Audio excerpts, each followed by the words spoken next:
जय हिंद दोस्तों, मैं आर के बिहार से। हमारे हिंदुस्तान में लोकसभा इलेक्शन हुए जिसमें बीजेपी ने सरकार बनाई है गठबंधन के सहारे और बैसाखी के सहारे। अब तीसरी बार इतिहास में पहली बार बीजेपी सरकार आई है, जो कि आदरणीय नरेंद्र मोदी जी ने संडे को शपथ ग्रहण लिए। हमारे देश के प्रथम लेडी द्रौपदी मुर्मू जी ने शपथ दिलाए हैं। इसी में हमारे देश में सबसे ज़्यादा कोई संख्या है तो मुसलमानों की है। तीसरी सबसे बड़ी आबादी मुसलमानों की है और इस देश में कम से कम 50 लोकसभा उम्मीदवार मुसलमानों को होना चाहिए, जो कि 27 से 28 मुसलमान एमपी हैं। हम श्री आदरणीय नरेंद्र मोदी जी से कहना चाहते हैं कि हमारे मुसलमान की तादाद ज़्यादा है तो हिस्सा भी मुसलमानों को मिलना चाहिए। आपको इस देश में मुसलमान बहुत प्यार करते हैं, आपको चाहते हैं और आपको तीसरी बार उन्होंने देश के प्रधानमंत्री बनाए हैं, तो मुसलमानों को हिस्सा मिलना चाहिए। क्योंकि जो 2% वाले वो भी हिस्सेदारी मांगते हैं। हम तो इस देश के 45 करोड़ मुसलमान हैं, तो इनको पूरी हक मिलना चाहिए। आज़ादी से लेकर अब तक मुसलमानों को हक की बात कोई नहीं करता। हम आपसे उम्मीद कर सकते हैं कि मुसलमानों को हक मिलेगा।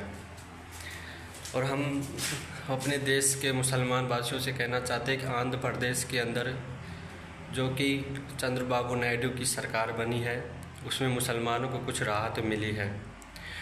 कुछ हद तक नहीं मिली है तो कुछ मिली है।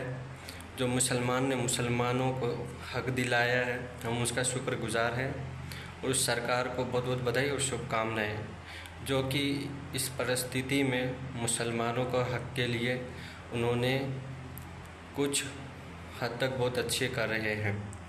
हम बता दें अपनी दर्शकों को, आंध्र प्रदेश के अंदर मुसलमानों की आबादी बहुत ज़्यादा है।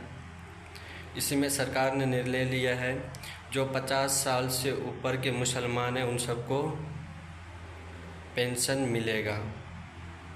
जो हज के लिए जाएंगे उसको सब्सिडी 1 लाख रुपए मिलेगा।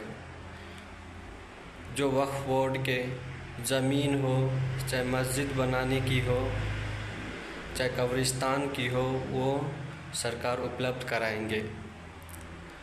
जो मुसलमान हैं उनके लिए थोड़ा राहत भरी ये सरकार में, जो कि ये सरकार चलेगा और मुसलमानों को साथ लेकर चलेंगे। हम उम्मीद करते हैं कि हिंदू मुस्लिम से ऊपर उठकर विकास की बात करेंगे। और किसी भी राज्य में मुसलमानों की इमाम को तनख्वाह नहीं मिलती। 1 से 2 राज्य में मिलता है, एक बंगाल में और दूसरा आंध्र प्रदेश में, जो कि इमाम को 10,000 रुपये सैलरी मिलेगी और इमाम को 5,000 रुपये तनख्वाह मिलेगा। और जो शाही इमाम है उसे सरकारी गवर्नमेंट जॉब मिलेगा। तो ये बहुत ही अच्छी बात है।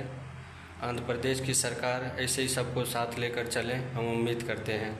तो हमारी देश की जनता और मुसलमानों से कहना चाहते हैं, आप लोग ऊपर उठो और जो 2% वाली सरकार है, जो 2% की आबादी है, वो लोग हिस्सेदारी मांगते हैं। तो आप लोग को सबसे ज़्यादा इस देश में आबादी है, तो आप भी हिस्सेदारी मांगे और सरकार से लड़ कर लें, क्योंकि सरकार सबसे प्यार करते हैं, सरकार को सब वोट करते हैं। सरकार से नहीं मांगेंगे तो हम किससे मांगेंगे। सरकार तक हम अपनी बात रखते हैं, आप लोग भी रखें। जय हिंद, जय भारत।